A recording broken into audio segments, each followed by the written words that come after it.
Olá, boa noite, namastê. Boa noite, Gabriel. Boa noite, Rosilene, Laís, Neiva, namastê. Hoje já começo lembrando que moramos aqui em uma área rural em Brasília, com a época da chuva, nós estamos na época da chuva, pode ocorrer da luz cair, como na terça-feira passada. Me ouvem bem? Se ocorrer da energia cair, me aguardem alguns minutos que eu retorno. Ocorre muito nessa época da chuva e é um problema na área rural. Namastê, quem mais está presente? Boa noite. Hoje falaremos a respeito dos magos do Oriente, conforme o Evangelho segundo Mateus. Eles existiram? É sobre isso que falaremos hoje. Quem foram esses reis magos? A tradição chamou de reis, a Bíblia não chama de reis.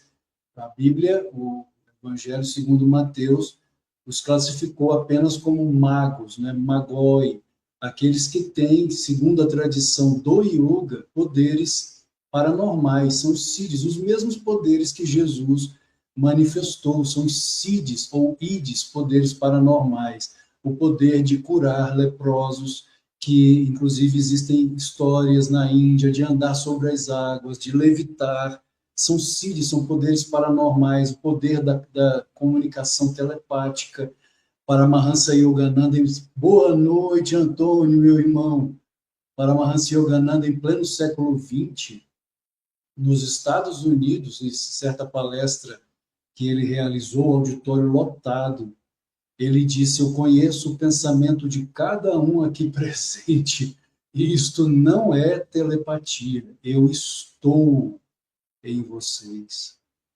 Eu estou em vocês. Isso é muito poderoso. Onisciência, onipresença, onipermeância, a consciência expandida.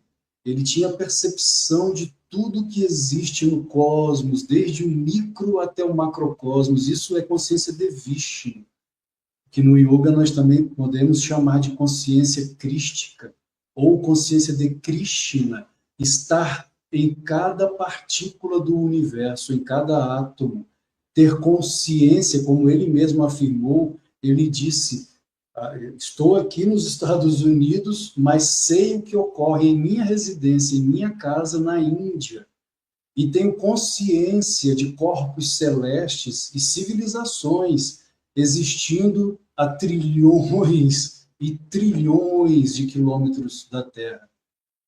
Então, isso é consciência de Vishnu. Em 1950, no deserto de Mojave, ele entrou em consciência cósmica para Mahansa Yogananda. E ele afirmou: os três mundos flutuam em mim como bolhas. Isso é consciência cósmica, é consciência de Krishna. Os três mundos flutuam em mim, ou seja, em minha consciência, como bolhas. É o que Jesus afirmou também. Eu sou o Pai, Krishna, eu sou o Pai deste universo. Jesus, antes que Abraão fosse, eu sou. Adi Shankara cantava: nascimento nem morte, nem casta eu tenho, pai e mãe não tenho também. Intelecto, nem mente, nem ego, nem tinta, céu, nem terra, nem metais eu sou ele, eu sou ele, eu sou felicidade infinita. É essa felicidade que buscamos, como dizia Yogananda. Tudo que buscamos neste mundo passageiro de dukkha, de sofrimento, em verdade, é a felicidade, mas a buscamos onde ela não está. Tudo bem ter o seu conforto material, o seu conforto físico, a sua boa casa, o seu bom carro, o seu bom emprego, tudo bem. A questão é, o mundo não acaba aqui. A felicidade não a encontramos aqui, na boa casa ou no bom carro. A felicidade encontramos somente em Deus. Ele é a felicidade que buscamos. Um ateu diria: pois eu não o vejo em parte alguma. Ele não é autoapresentável, ele não se apresenta. E qual a resposta do yogi para o irmão ateu? Feche os olhos, olhe para dentro, acalme a sua mente, os redemoinhos mentais, os vritis e as indrias, os sentidos. E a primeira coisa é você sentir a paz. A paz é o primeiro indício da existência de Deus dentro de você. E se você continuar mergulhando como um peixinho no oceano de Ananda, de bem-aventurança, um dia ele virá a você. Ele se apresentará a você. E de forma tão tangível como se apresentou aos maiores santos das diferentes tradições religiosas, como a São Francisco de Assis, em uma língua de fogo, que descia do céu e dialogava com o Pai Francisco, São Francisco, ou com uma Mãe Divina que dialogava com o Paramahansa Yogananda, ou com Ramakrishna Paramahansa, e eles a viram face a face. Yogananda Dayamata dizia: ele não chama a Deus de Senhor ou de Senhora. Ele dizia, quando ele tinha a visão da Mãe Divina, ele falava: tu, mãe, tu, mas com tanta doçura. E a energia, o poder da presença dela era tão intenso que nós, discípulos, sabíamos que ela estava ali. Ele não estava inventando qualquer coisa do tipo. Sentíamos a presença da mãe, o poder da mãe, que enchia o ambiente de uma aura de amor divino. Por isso ele foi chamado, por seu maior discípulo, Rajarsi Janakananda, de um Prema Avatar, Prema Amor Supremo, Avatar, encarnação divina. Como Ananda Moy também afirmou, pouquíssimas pessoas não sentiam nada perto de Yogananda, pouquíssimas. Ele curava pelo olhar. Essa é a presença de Deus em pleno século XX, andando nas ruas dos Estados Unidos. Então, queridos, antes de iniciarmos, façamos uma pequena oração para a nossa conexão e começarei a falar sobre os magos do Oriente, com as mãos em pranam. Vamos fazer uma afirmação, como nos ensinou Sri Dayamata. Daya, compaixão, mata mãe, mãe de compaixão. Muito simples a afirmação que ela ensinou, muito simples, que devemos praticar o dia todo, Pranavajapa. Pranavajapa é a repetição dos nomes de Deus, de pequenos mantras, é o que na cristandade é chamado de a prática da presença de Deus. Você mesmo pode criar uma repetição. Essa eu tirei do livro de Dayamata, No Silêncio do Coração. Senhor, me ensina a te amar, me ensina a te amar, a contê-lo em meu coração. Me ensina a te amar, me ensina a te amar, me ensina a te amar. É tão simples, é tão simples. Você não precisa inventar nenhuma oração difícil, complexa. É a linguagem da alma, é a linguagem do coração, apenas repetindo no silêncio do coração: me ensina a te amar, me ensina a te amar, me ensina a te amar, me ensina a te amar. Preenche o meu coração de ananda, de bem-aventurança, preenche o meu coração de amor por ti, somente por ti, somente por ti, somente por ti. Mahavatar Babaji afirmou que somente o amor, mas é o amor por Deus, libertará a Terra. Quando formos capazes de amar a Deus como os santos o amam, então também seremos capazes de amar aos nossos irmãos, porque veremos primeiramente Ele dentro de nós, existindo dentro de nós, e então seremos capazes de vê-lo existindo em toda parte, como o Santinho Pralada. Quem conhece a história de Pralada, de Naranzinha? Pralada, o santinho, desde o ventre de sua mãe, ele já era santo, porque Narada Muni ensinou a ele o amor a Vishnu dentro do ventre de sua amada mãe. E o pai dele, o pai de Pralada, foi um ser demoníaco, Hiranyakashipu, um demônio, um rei demoníaco. Mas ele já nasceu, Pralada nasceu santo. E há momentos em sua vida que ele via Deus, Vishnu, nas árvores. Cada árvore tinha a presença de Vishnu em toda parte. Até mesmo quando seu pai, o rei demoníaco, Hiranyakashipu, quis matar Pralada. Hiranyakashipu perguntou: você ama a Vishnu mais do que a mim? E Pralada disse: ó, meu pai, Vishnu é o meu pai espiritual, é Deus, é o meu Senhor. É claro que eu o amo como espírito. E então, esse seu pai espiritual, disse Hiranyakashipu, está aqui nos pilares do palácio? E Pralada, sem hesitar, respondeu: sim, ele é onipresente, eu o vejo até mesmo nas pilastras. Quando ele então sai, como Naranzinha, de dentro do pilar.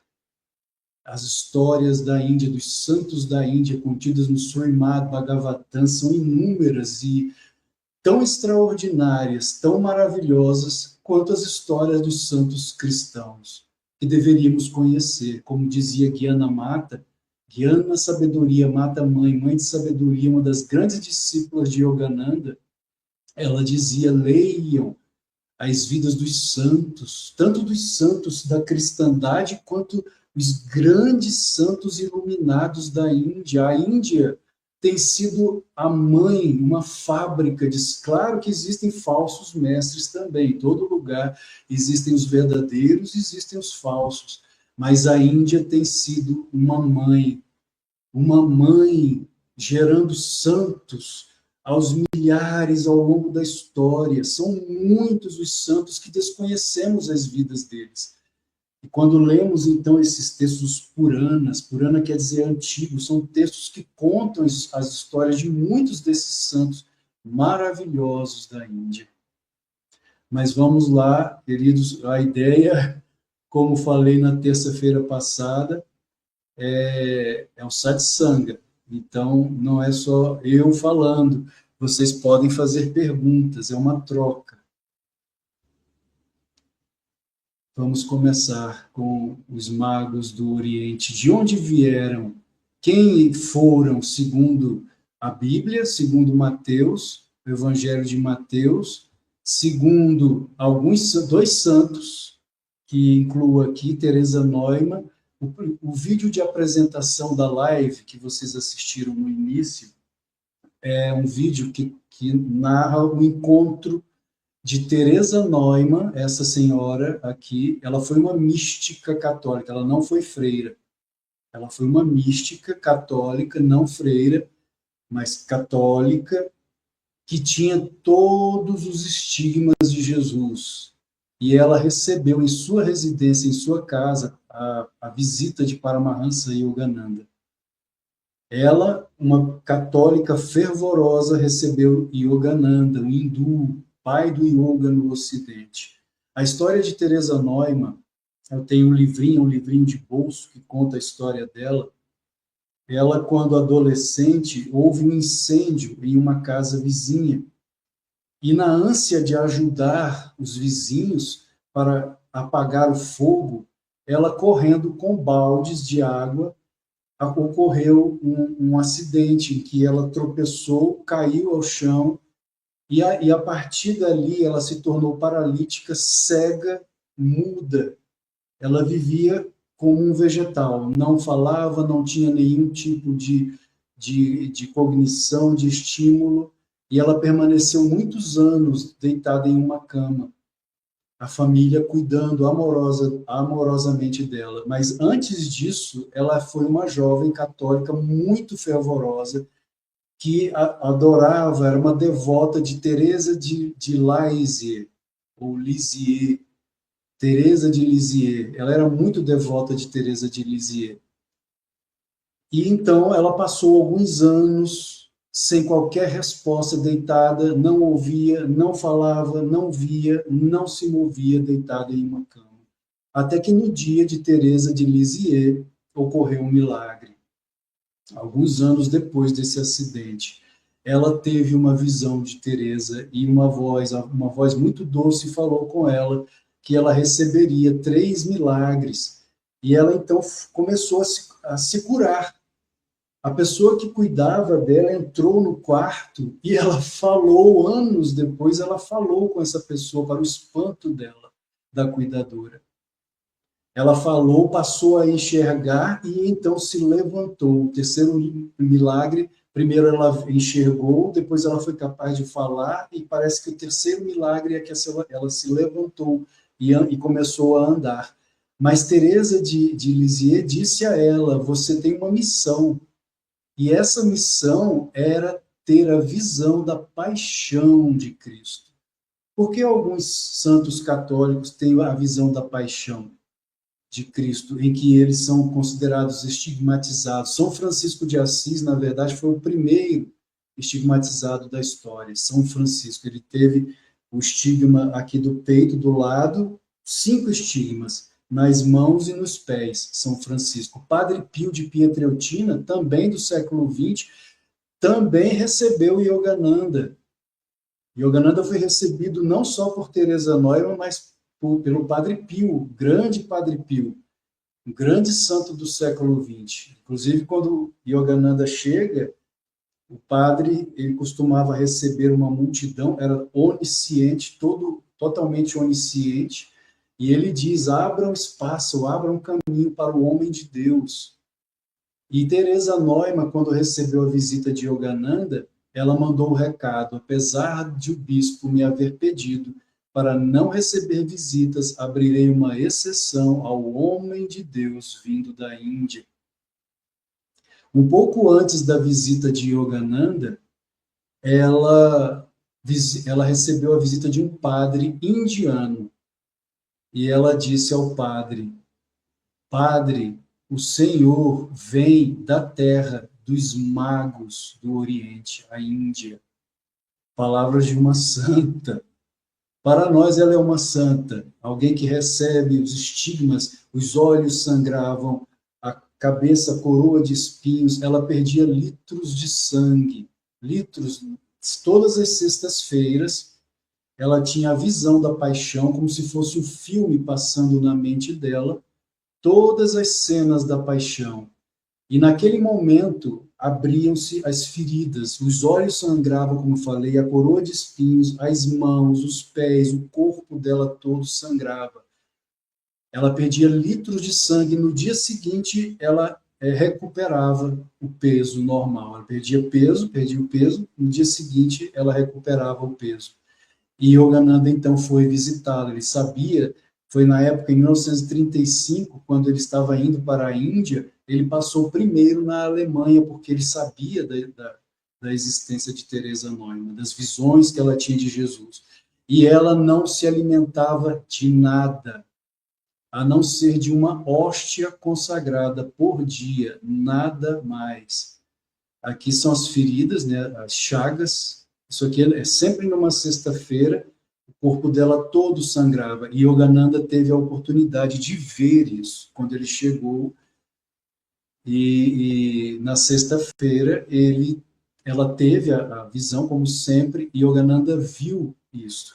E ele entrou na mente dela para ver o filme que ela estava vendo da paixão. Ele pôde ver toda a paixão como um filme, a paixão de Jesus. A paixão é o momento no qual ele é levado para a crucificação, em que ele carrega a cruz. E por que esses santos, então, têm essa experiência? Para provar que a história de Jesus, da crucificação, foi real. Isso são palavras do próprio Yogananda, não sou eu que estou dizendo. E Yogananda respondeu isso certa vez a um discípulo. Por que, mestre, esses santos têm essas visões da paixão e sangram, são considerados essas pessoas que têm os estigmas, são estigmatizados? E aí ele respondeu isso, porque eles constituem uma prova da existência de Jesus. Isso o yogi, não, lembrando, Yogananda não foi um católico, um cristão no sentido institucional da palavra, ele foi um yogi, vindo da Índia, pai do yoga no Ocidente. Mas ele testificou a presença de Jesus.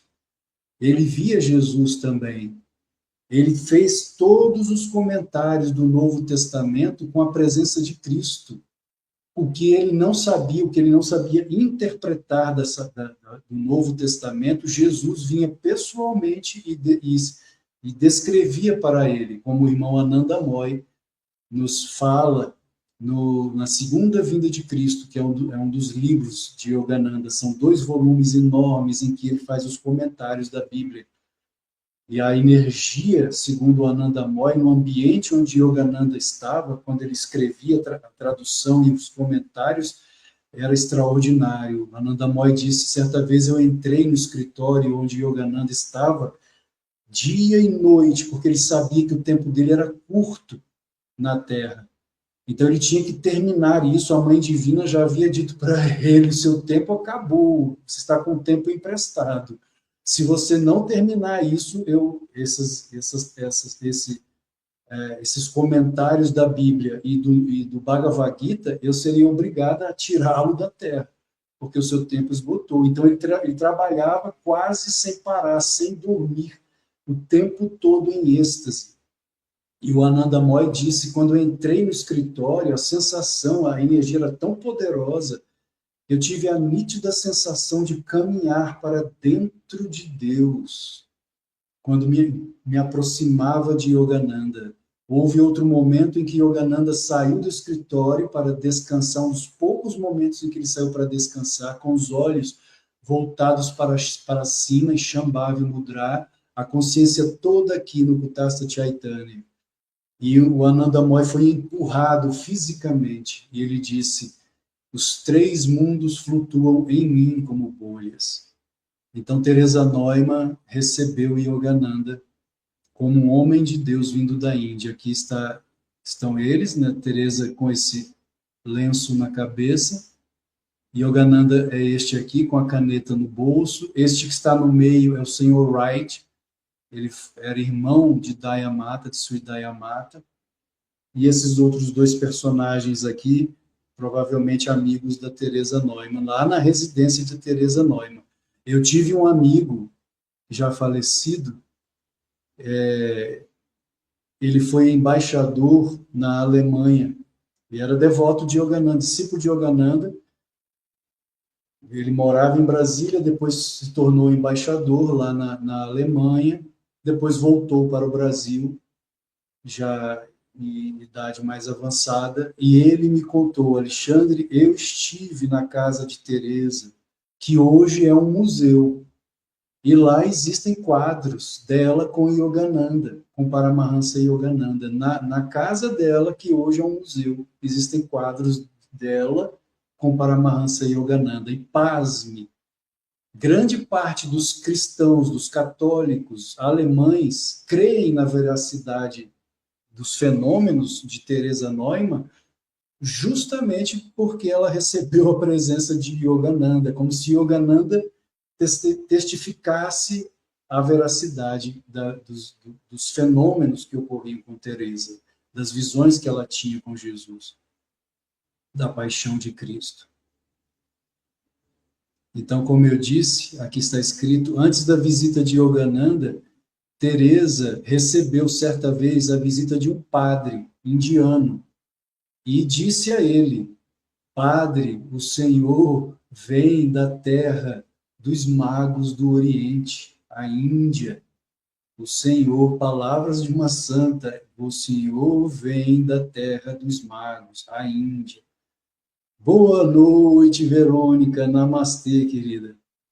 A Índia. Então, uma mulher que tinha os estigmas e que recebeu Paramahansa Yogananda em sua casa como homem de Deus. O Padre Pio, tão querido, tão famoso, tão conhecido, Padre Pio de Pietrelcina, como eu já disse, também recebeu Yogananda como homem de Deus. Lemos no Evangelho segundo Mateus, capítulo 2, versículos de 1 a 16. Depois que Jesus nasceu em Belém, da Judéia, nos dias do rei Herodes, magos vindos do Oriente chegaram a Jerusalém e perguntaram. Isso é a Bíblia, queridos. Isso é a Bíblia. O Evangelho segundo Mateus. Nós temos 4 evangelhos considerados canônicos, apesar de o Evangelho de João, né, o último dos 4 evangelhos, é um evangelho esotérico. Então, nós temos Mateus, Marcos, Lucas e João. São considerados canônicos, mas o 4 é esotérico.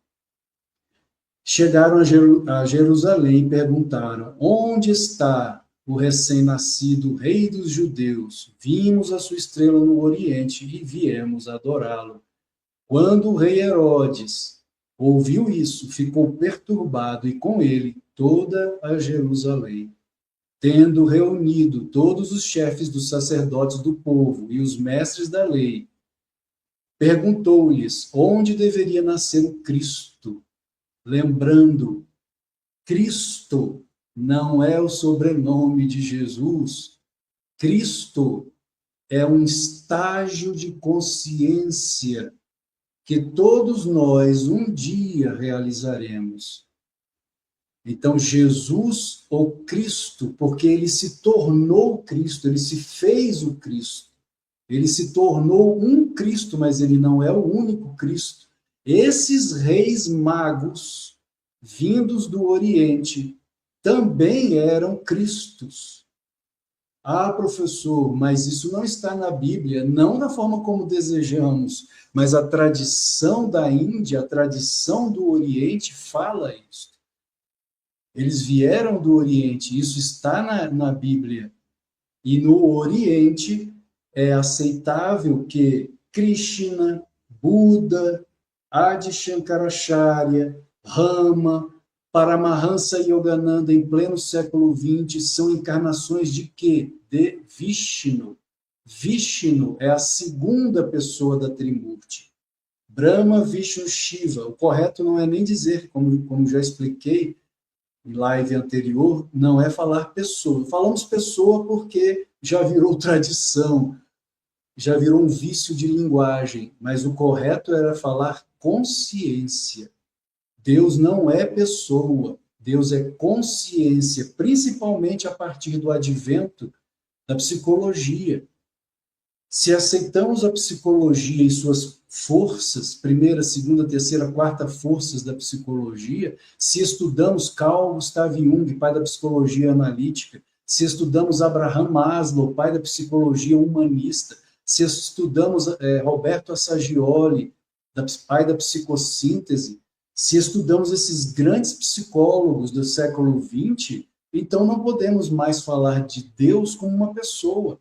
Ele é consciência. Jesus, sim, foi uma pessoa, assim como Siddhartha, o Buda, foi uma pessoa. Jadava, o Krishna, foi uma pessoa. Mas quando você fala em Cristo, Krishna, Buda, você não está falando em pessoas, você está falando em consciências. Por isso, Jesus é o Cristo, Jadava é o Krishna, Siddhartha é o Buda. São estágios que todos nós um dia realizaremos. Então, esses seres que vieram adorar o Cristo, eles também eram Cristos. Só que Jesus tinha uma missão no mundo diferente da missão deles. Ele veio como um verdadeiro Salvador. Nem todos os avatares vêm como salvadores. Encarnações divinas nem sempre vêm como salvadores. Maria, Nossa Senhora, foi um Cristo. Ela foi um avatar. Se ela não fosse um avatar, jamais ela poderia receber Jesus, o Cristo em seu ventre. A mãe de Krishna foi um avatar. Se ela não fosse um avatar, ela não poderia receber Krishna em seu ventre. A mãe do Buda foi um avatar. Se ela não fosse um avatar, ela não seria pura o suficiente para ser o cálice do Buda, que veio como salvador também. São salvadores da humanidade, são avatares, divinas encarnações. Mas nem todos vêm com a missão que Jesus veio, nem todos vêm com a missão que Krishna veio, nem todos vêm com a missão que Buda veio. E existem níveis, existe uma escala de despertar, desde o Jivamukta, o Paramukta, Avatar Kanda, Avatar Purna, de despertar da consciência. Então, eles foram seres divinos, senão eles não jamais chegariam ao local onde Jesus nasceu, onde o Cristo nasceu. Então, esses seres, esses reis magos foram homens de Deus, homens iluminados. E eles responderam, em Belém da Judeia, pois assim escreveu o profeta, como lemos no Antigo Testamento. Mas tu, Belém, da terra de Judá, de forma alguma és a menor em meio às principais cidades de Judá, pois de ti virá o líder, que como pastor conduzirá Israel, o meu povo. Isso é no Antigo Testamento, mas aqui lemos em Mateus. Então Herodes chamou os magos secretamente e informou-se com eles a respeito do tempo exato em que a estrela tinha aparecido. Enviou-os a Belém e disse, vão informar-se com exatidão sobre o menino. Logo que o encontrarem, avisem-me para que eu também vá adorá-lo. Claro que Herodes estava tentando enganar os magos. Depois de ouvirem o rei, eles seguiram o seu caminho, e a estrela que tinham visto no Oriente. Paramahansa Yogananda explica que, fisiologicamente falando, o Oriente é aqui. Não é uma estrela física. Eles não seguiam uma estrela física, mesmo porque, se fosse uma estrela física, a não ser que fosse uma forma aqui no próprio planeta Terra, essa estrela não poderia descer lá do espaço, ou então um OVNI, né? Alguns falam que foi um OVNI, mas Paramahansa Yogananda explica que é aqui, o Tasta Chaitanya, no ponto médio entre as sobrancelhas, o olho espiritual, o olho que tudo vê, o olho telescópico. Sendo eles rishis, sábios iluminados, eles tinham o olho espiritual aberto. E aqui nós temos uma estrelinha pentagonal branca, pentagonal porque são 5 pontas branca. Existe um círculo dourado, um anel dourado, um fundo azul e a estrelinha branca. E nós podemos ver essa estrela. Yogananda ensina técnicas para vermos a estrela. E de fato vemos. Se você meditar de forma profunda, praticando a técnica que Yogananda ensina, você vê. Não é difícil. Inúmeras vezes eu já vi, é só fechar os olhos. Claro que tenho a prática da meditação há muitos anos. Mas nas primeiras vezes que eu pratiquei a técnica que Yogananda ensina, eu vi. Não é algo astral, parece físico. Aqui é dourada, uma luz dourada, um fundo azul e a estrela branca. Claro que somente os santos, os iluminados, conseguem entrar na estrela. Eles penetram a estrela. Quando eles entram na estrela, tudo se abre. Claro que não estou falando de pessoas comuns como eu, professor Alexandre, que ainda não cheguei lá, tá? Estou longe de chegar lá. Mas os santos entram na estrela. E eles então têm a visão telescópica. Assim eles sabiam onde a criança iria nascer, onde o avatar nasceria. A estrela que tinham visto no Oriente foi adiante deles, adiante aqui na testa, adiante. No Oriente, porque a testa representa o Oriente no ser humano. Até que finalmente parou sobre o lugar onde estava o menino. Parar sobre o lugar não quer dizer que a estrela parou lá em cima. Esse é o problema da hermenêutica, da interpretação.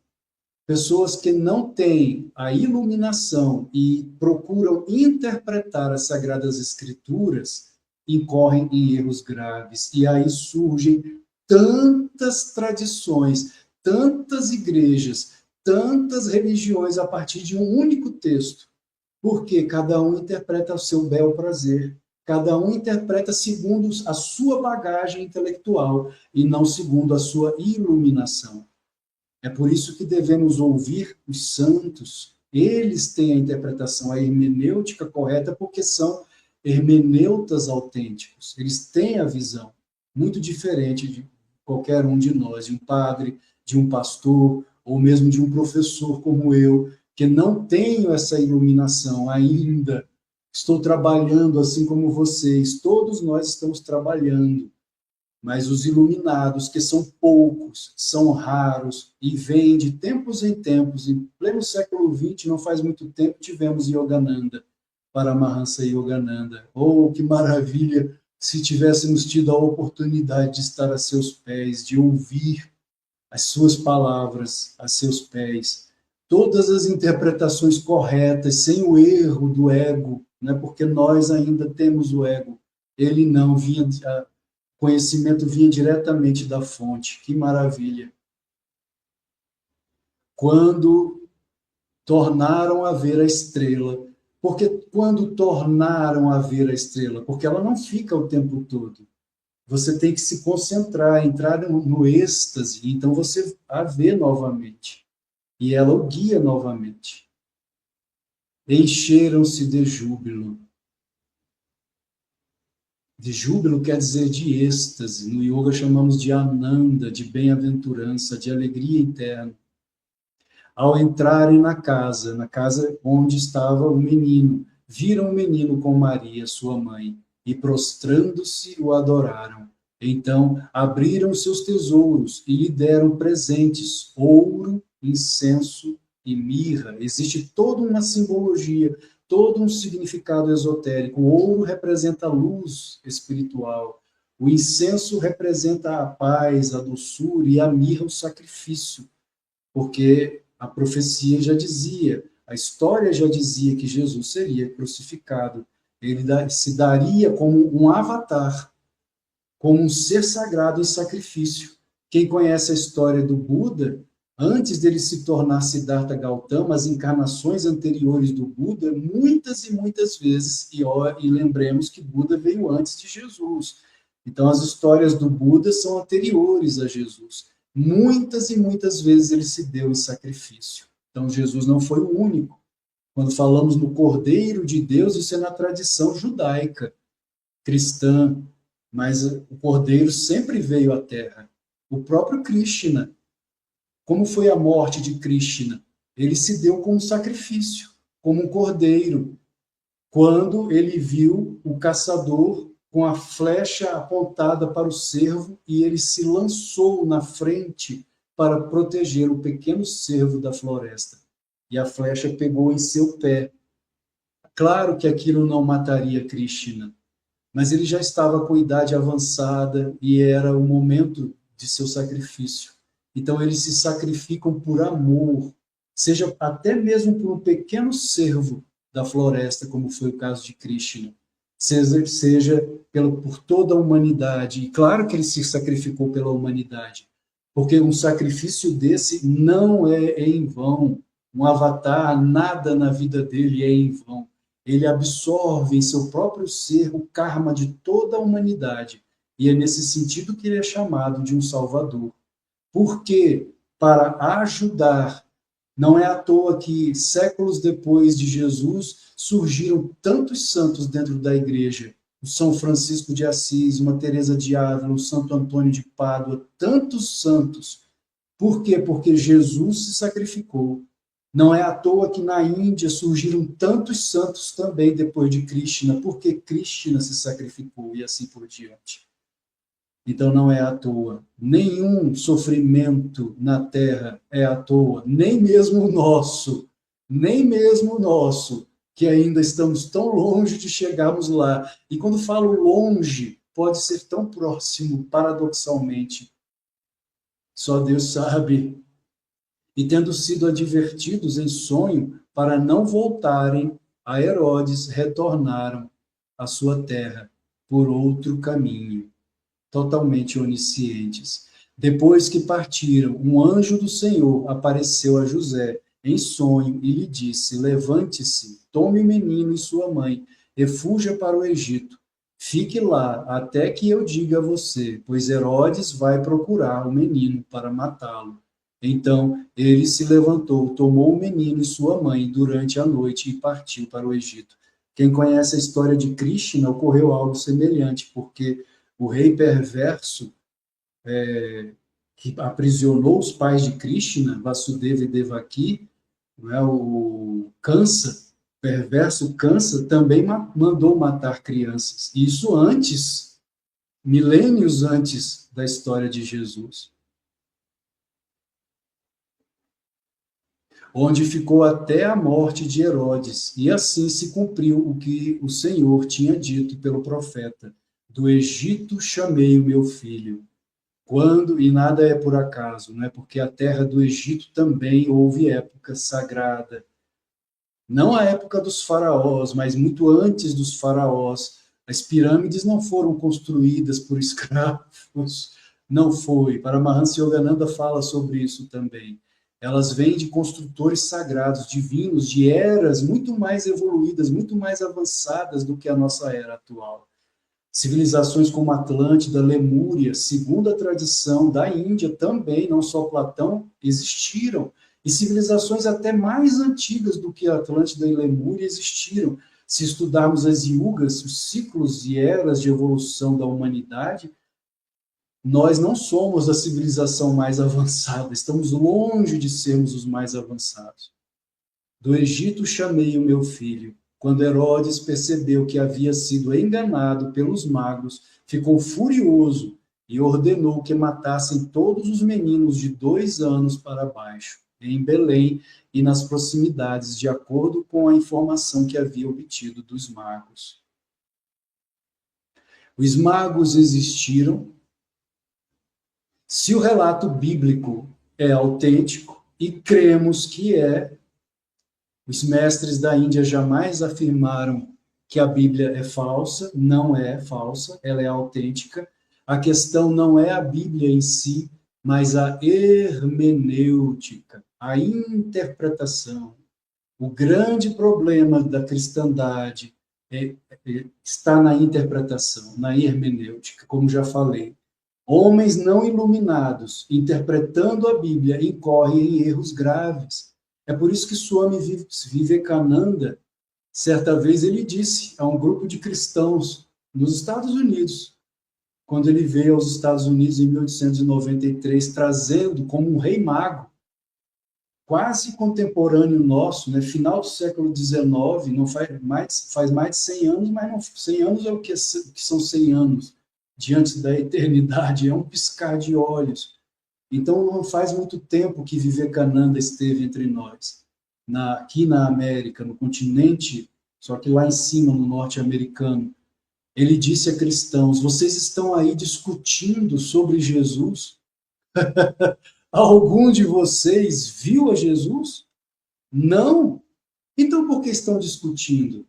E ele era o iluminado. Ele via Jesus, como Yogananda. São os iluminados. Então, eles testemunharam, testificaram que a Bíblia é real. A questão, o problema é a interpretação. Então, se a Bíblia afirma em Mateus, conta a respeito dessa visita de magos do Oriente, significa que eles existiram. A Bíblia não pode estar simplesmente inventando a existência deles. Vieram magos, uns magos do Oriente, como já lemos aqui. Uns magos do Oriente. E também no Antigo Testamento, não só o Novo Testamento, mas o Antigo. Lemos: os reis de Tarsis e das ilhas lhe trarão presentes. Os reis da Arábia e de Sabá hão de pagar a ele o seu tributo. Todos os reis da terra hão de adorá-lo, hão de servi-lo, todas as nações. Salmos 71, 72, versículos 10, 11. Então, até o Antigo Testamento testifica a respeito dos magos que viriam trazer presentes ao menino, ao Cristo, ao avatar daquela época. Quando lemos a vida de Krishna, existem as profecias a respeito do nascimento de Krishna. A vida de Adi Shankaracharya, o fundador da Ordem dos Swamis da Índia, no século II a.C., ocorreram fenômenos e foram vistos devas, seres brilhantes, até os animais vieram adorar a criança sagrada, Adi Shankaracharya, o grande monista da Índia. Então, não só com Jesus ocorreram esses fenômenos. A cada época, quando um avatar vem, ocorrem fenômenos desta forma. Uma encarnação divina. Tarsis é uma... Não se sabe, os historiadores não sabem exatamente onde é Tarsis. Mas alguns suspeitam, alguns afirmam que seria lá na Espanha, outros afirmam que seria no Médio Oriente. Médio Oriente. Muito interessante isso. Índia, somente Deus sabe. Os historiadores, os estudiosos não sabem onde é Tarsis. Mas alguns acreditam que pode ser ali na Índia. E a tradição, o que diz a tradição a respeito dos reis magos? Até aqui nós já provamos a existência deles por meio da Bíblia, Mateus, capítulo 2, versículos de 1 a 16. Mateus, pode pegar sua Bíblia, está lá, a Bíblia confirma a existência deles. Teresa Neumann, estigmatizada do século XX, confirmou que vieram da Índia, e o próprio Yogananda também afirmava: eles vieram da Índia. Pode ser que eles tenham vindo também da Pérsia, da Arábia, de outros lugares? Pode ser que sim. Pode ser que sim. Mas de todos esses lugares, a Índia se sobressai. Por quê? Porque é a terra onde existe essa maior presença de Deus. A Índia é a terra de Deus em muitos textos, muitos estudiosos, inclusive, o autor do livro Jesus Viveu na Índia, o Kirsten, teólogo alemão, ele afirmou não só Jesus, mas existe a tradição de Salomão, que muito provavelmente também passou por aquelas terras.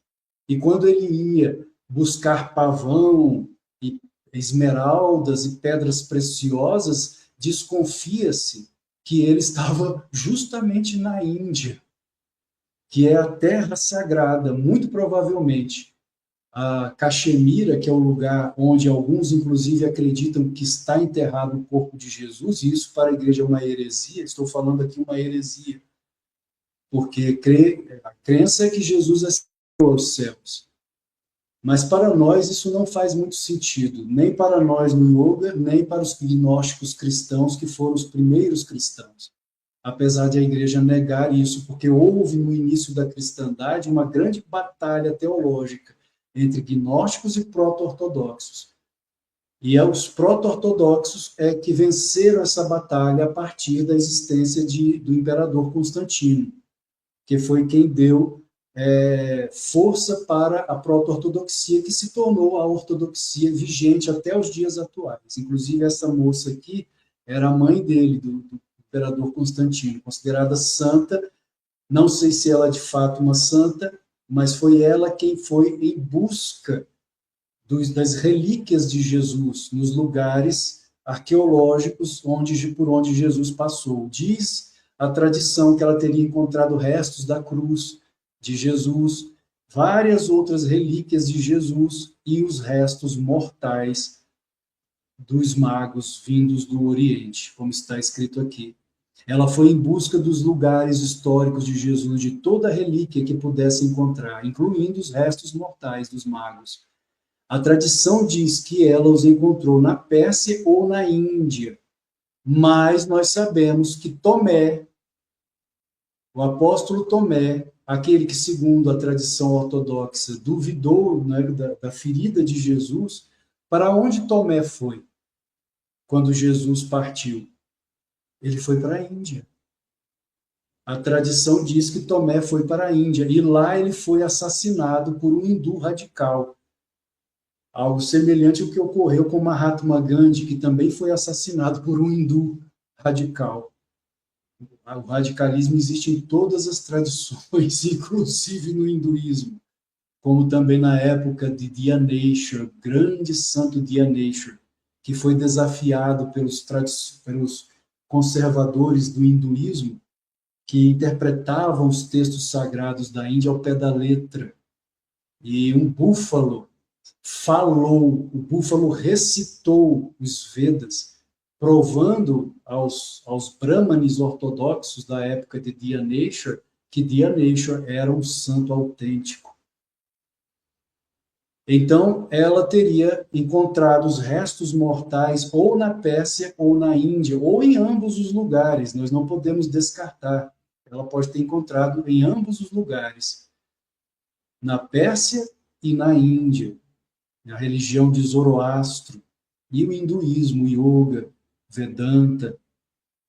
E quando ela resgatou, então, esses corpos, ela os levou para a igreja de Santa Sofia, em Constantinopla, atual Istambul, na Turquia. Hoje é Istambul, era Constantinopla na época, século IV, século IV.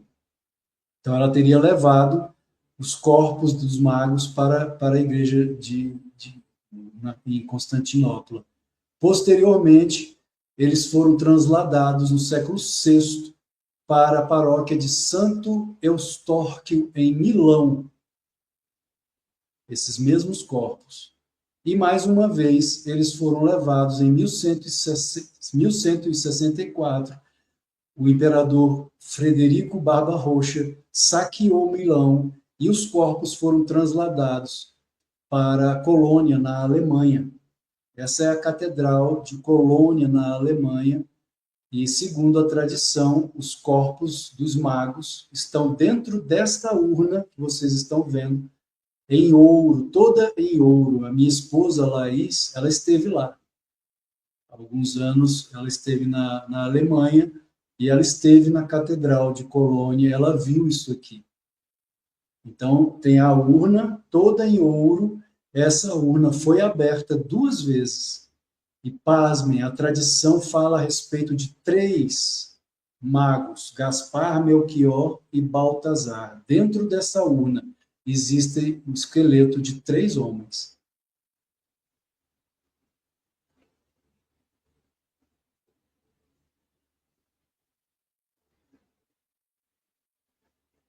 Aqui são detalhes da urna, a urna mais ao longe, dentro da catedral. Em 1864 e novamente em 2004, o relicário foi aberto, revelando restos de corpos de 3 homens. A tradição deu a eles, muito posteriormente, já os nomes nós não podemos confirmar se realmente eram esses nomes. A tradição muito posterior também fala que não eram 3, mas 5, alguns falam 12. Nesse caso, como são textos mais posteriores, muito mais quase em nosso tempo, nós não podemos dar muita credibilidade. Eu dou credibilidade ao que a Teresa Neumann falou, ao que Paramahansa Yogananda falou e ao que a Bíblia, né, também nos traz. Origem dos nomes. Esse aqui é um texto muito antigo, que fala a respeito dos nomes, Baltazar, Melchior e Gaspar. Septa Latina Barbari. É um texto da tradição que fala a respeito dos nomes deles. Como eu afirmei, não podemos afirmar. E outro ponto interessante, só para encerrarmos essa questão dos magos, a ideia dos presentes. De onde vêm os presentes? Da Índia também. O festival de Diwali, ou Deepavali, que é o festival das luzes na Índia, que vem desde a época do Senhor Rama, há 8.000 anos, 6.000 anos antes de Jesus, já existia a tradição de dar presentes. Então, todo ano, na época do Diwali, os indianos se presenteiam. Olha que interessante. Eles, os magos, vieram com presentes para Jesus. E isso é tradição indiana. Vamos assistir a esse pequeno vídeo. Diwali, a tradição cristã de dar presentes teve início, origem, com os magos vindos do Oriente, quando trouxeram a criança que estava nascendo, o avatar Jesus Cristo, ouro, incenso e mirra. Os magos vindos do Oriente foram, em verdade, yogis vindos da Índia, praticantes da religião do zoroatrismo da Pérsia, e árabes iluminados, na verdade, rishis, sábios iluminados, aqueles que seguiram a estrela de Belém, a estrela do Kutasta Chaitanya, pentagonal, o olho espiritual telescópico. Não foi uma estrela física, na verdade, foi a percepção interna que os levou até a criança recém-nascida, ao avatar Jesus Cristo.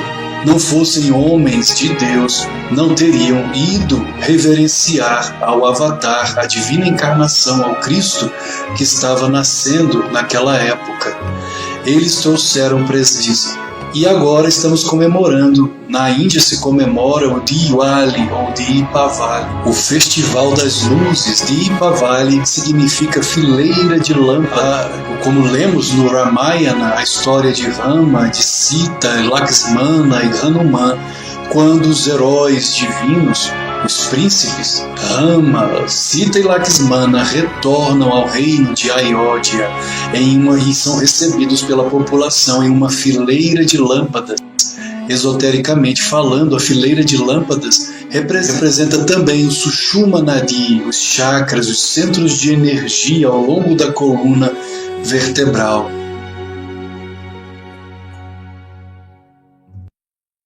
O Diwali é a vitória, representa a vitória da luz sobre as trevas, quando Krishna vence, derrota o demônio Narakasura.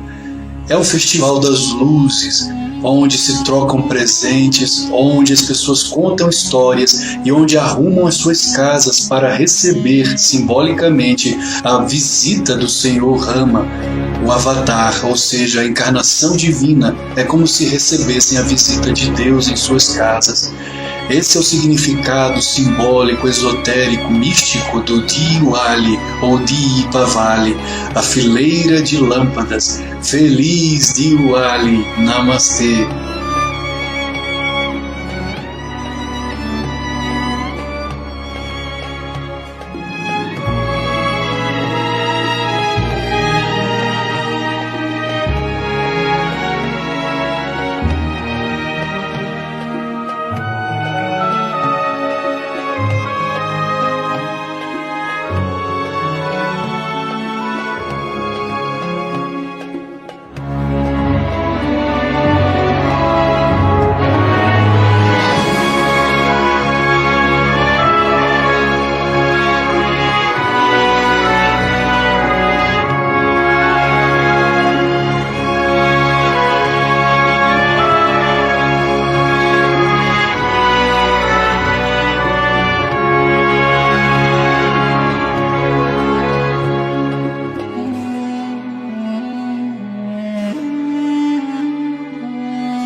Esse é o olho espiritual, é a estrela, segundo Paramahansa Yogananda. Como eu falei, como afirmei, existe uma técnica ensinada por ele em que nós realmente vemos aqui na testa. É um anel dourado, brilhante como o sol, um fundo azul e a estrelinha branca pentagonal. O anel dourado representa o Espírito Santo, né? Shiva, o Espírito Santo. O fundo azul representa a consciência do Filho unigênito, Kutastha Chaitanya, ou Vishnu. É um oceano de luz azul. E a estrelinha branca é um portal para Deus, para o infinito, que representa a consciência cósmica. Então, é o Espírito Santo, né? Shiva, Vishnu e Brahman. Lembrando que no ser humano, isso aqui no ponto médio entre as sobrancelhas. Agora, nos chakras, no ser humano, lá no Muladhara Chakra, nós temos a Shakti, né, que é o Espírito Santo, só que em forma feminina, é a energia ígnea da Mãe Divina dentro de nós. Aqui na testa, o Filho e aqui o Pai. Quando ocorre a iluminação, é a mãe quem sobe pelo conduto espinhal, pelo Sushumna Nadi. Jesus falou sobre isso também. Desperta a consciência do filho e a consciência do pai. Quando ele estava dialogando com o sacerdote fariseu Nicodemos, ele disse: assim como Moisés ergueu a serpente no deserto, deve o Filho do Homem ser erguido, para que todo aquele que nele crê tenha nele a vida eterna. Ele estava falando do Kundalini, a serpente que Moisés ergueu no deserto. Falarei mais sobre isso na próxima terça-feira, cujo título estará voltado para o verdadeiro simbolismo da árvore de Natal. O que representa a árvore de Natal. Contarei também uma história com o Dr. Lewis, que foi o primeiro discípulo de Yogananda na América, e teremos a oportunidade de meditar nos chakras na próxima terça-feira. Hoje meditaremos, então, na estrela do Oriente, a estrela que guiou os magos até o local do nascimento do menino, do Cristo.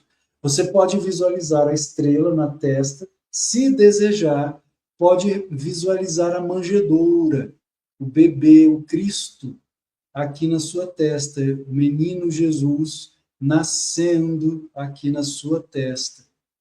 Então, essa é a prática que faremos hoje.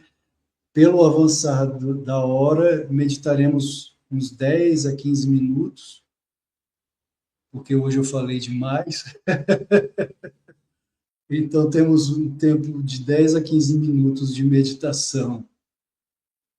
Vamos iniciar mantendo a coluna ereta, os olhos fechados, queixo na horizontal, ombros para trás, palmas das mãos sobre as coxas e a sua consciência na estrelinha. Você pode visualizar a luz dourada, o fundo azul e a estrela. Ou, como disse, se você preferir, pode visualizar a manjedoura, o menino, o Cristo em sua testa. Mantenha a coluna ereta. Você também pode encostar a ponta da língua no céu da boca. Isso é Keshari Mudra. Quando encostamos a língua no céu da boca, estamos ativando a glândula pineal no cérebro. E os olhos um pouquinho voltados para cima. Keshari Mudra é a língua no céu da boca. Os olhos para cima é Shambhavi Mudra. Vocês verão muitas pinturas, se observarem, cristãs, em que os santos estão com os olhos assim para cima. Observem. São Francisco, Jesus, Nossa Senhora com os olhos para cima. Isso é Shambhavi Mudra. Eles estão com a consciência na estrela, aqui no ponto médio entre as sobrancelhas.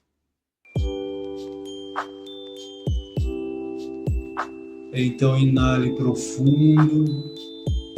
sempre movimentando o diafragma.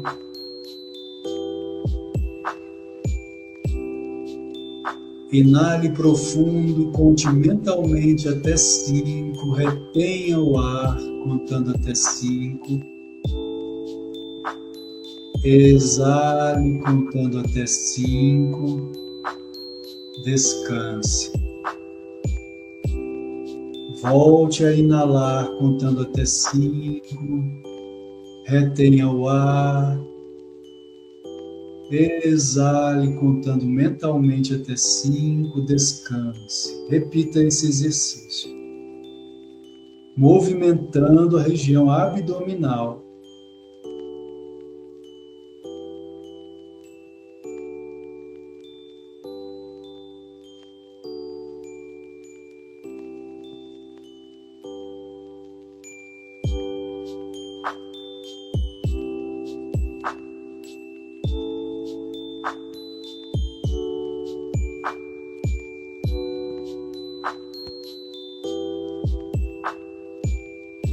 Apenas observe o fluxo, não se preocupe com mais nada, e a estrelinha na testa, ou o menino Jesus.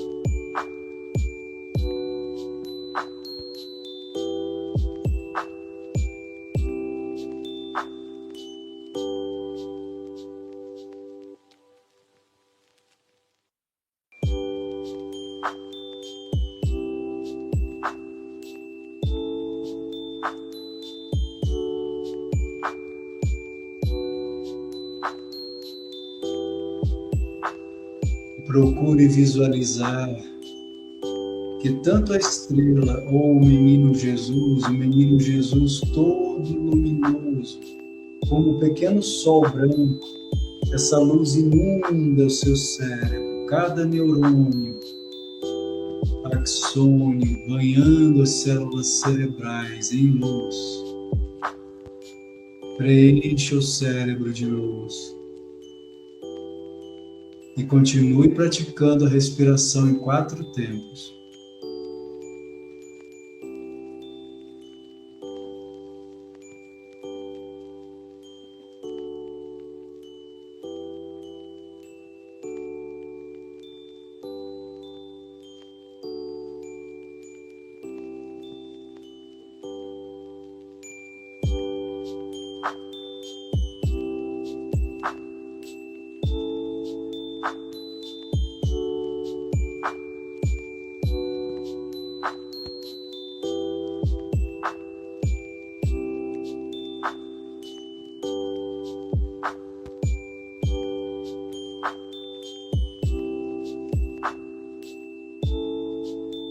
Concentre-se na luz do Cristo, inundando o seu cérebro, banhando os neurônios, axônios, todas as dobras do cérebro, preenchendo o cérebro de luz.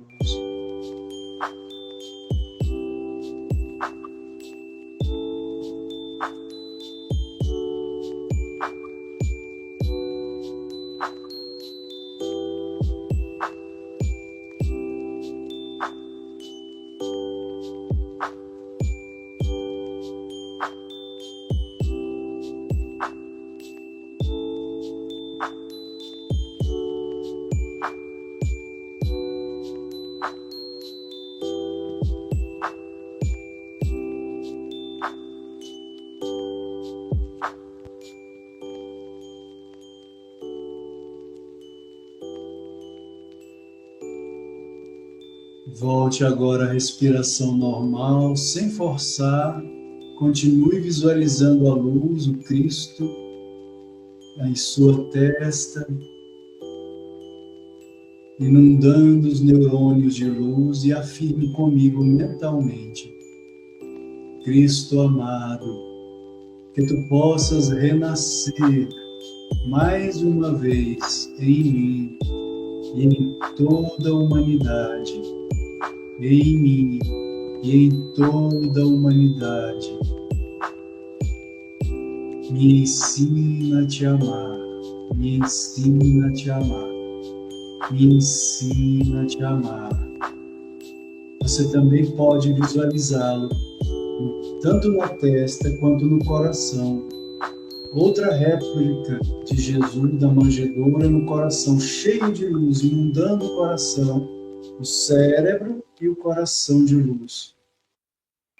Cada célula cardíaca de luz, cada célula no cérebro, cada neurônio de luz. Me ensina a te amar, me ensina a te amar, me ensina a te amar, a sentir em cada célula de meu coração a paz e o amor, a tua paz e o teu amor, a tua paz e o teu amor, a tua alegria preenchendo cada partícula de meu ser.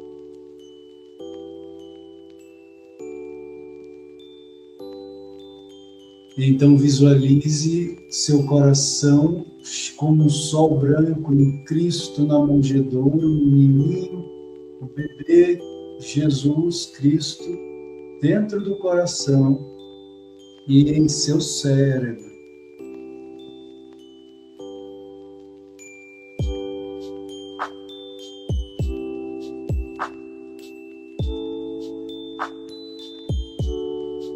E então observe o fluxo da respiração, o inalar e o exalar, sem forçar.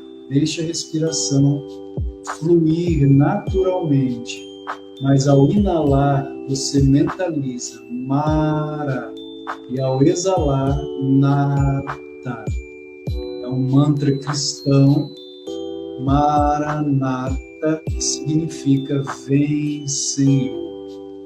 Vem, Senhor, vem habitar o meu coração, vem habitar a minha testa, o meu cérebro, os meus pensamentos e os meus sentimentos, o meu amor por Ti, a minha memória, a minha inteligência, que seja Tua, Senhor.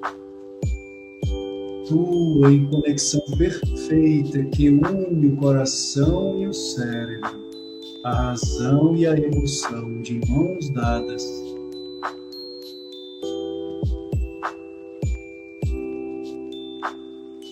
O seu coração se transforma em um sol branco, inundando toda a caixa torácica.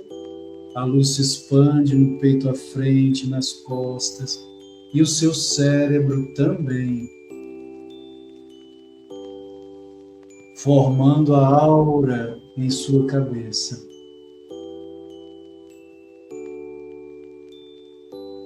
E continue praticando Maranata, vem Senhor, vem Senhor, vem Senhor.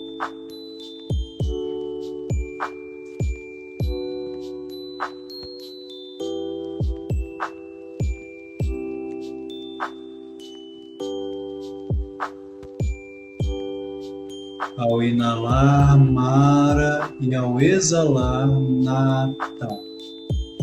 Mara, Nata, vem, Senhor. Esse é o momento no qual você deve dedicar toda a sua devoção, amor ao Cristo. Toda a reverência, todo o amor, toda a consideração que você tem pelo Cristo. Vem, Senhor, vem, Senhor, vem, Senhor. Maranata.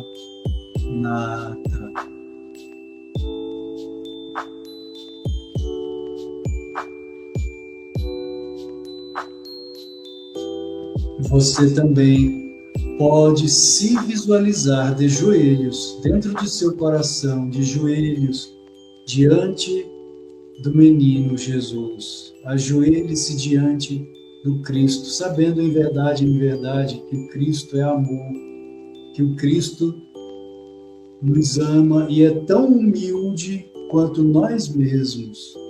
Não há ego no Cristo, não há orgulho, apenas amor e humildade. A mesma doçura que dedicamos a Ele, Ele nos dedica infinitamente. O Cristo faz parte de nós, de nossas almas. No yoga também chamamos de Atman em nós, é o Atma em nós. É a consciência do Filho unigênito em nós, é o Atma. É a própria alma que estava presente no corpo de Jesus e está em nós também.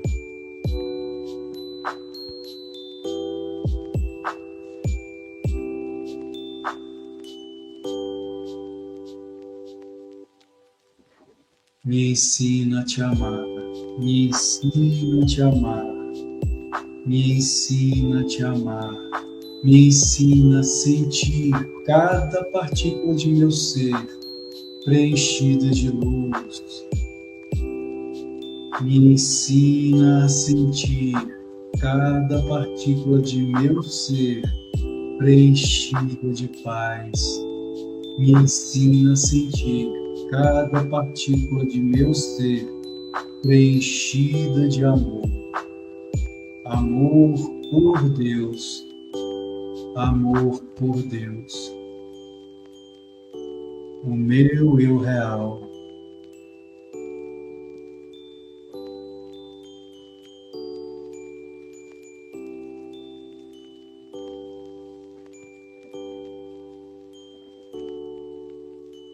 Maranata, Maranata, Maranata.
Então, com a coluna vertebral ereta, as mãos em oração, ore mentalmente comigo.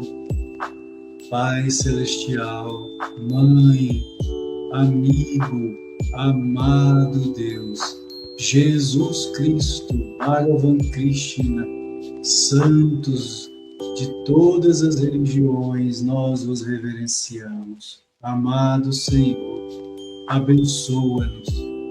Que tu possas renascer mais uma vez na manjedoura de nossos corações, na manjedoura dos corações de todos os seres, de todos os nossos irmãos, em todos os mundos, mineral, vegetal, animal, humano e angelical.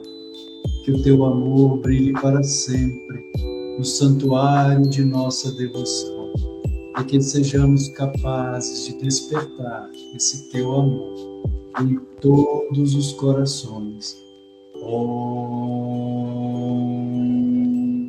Shanti, Shanti, Shanti. Om. Paz, paz, paz, paz. Gratidão, queridos. Na próxima terça-feira, como falei, teremos o título sobre a árvore de Natal, o verdadeiro simbolismo da árvore de Natal e os chakras. Esse também é um ensinamento que vem de Paramahansa Yogananda. Alguém gostaria de fazer algum comentário sobre o que foi falado hoje?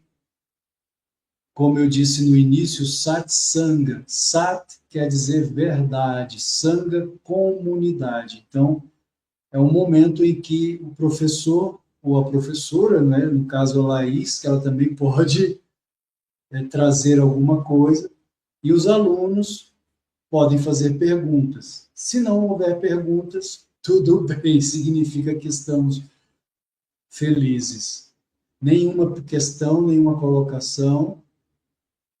Se não, eu agradeço a vocês, desejo uma ótima semana e até a próxima terça-feira. Nenhuma colocação? Não? Namastê. Boa noite a todos, uma ótima noite. Paz e bem, até a próxima terça. Gratidão.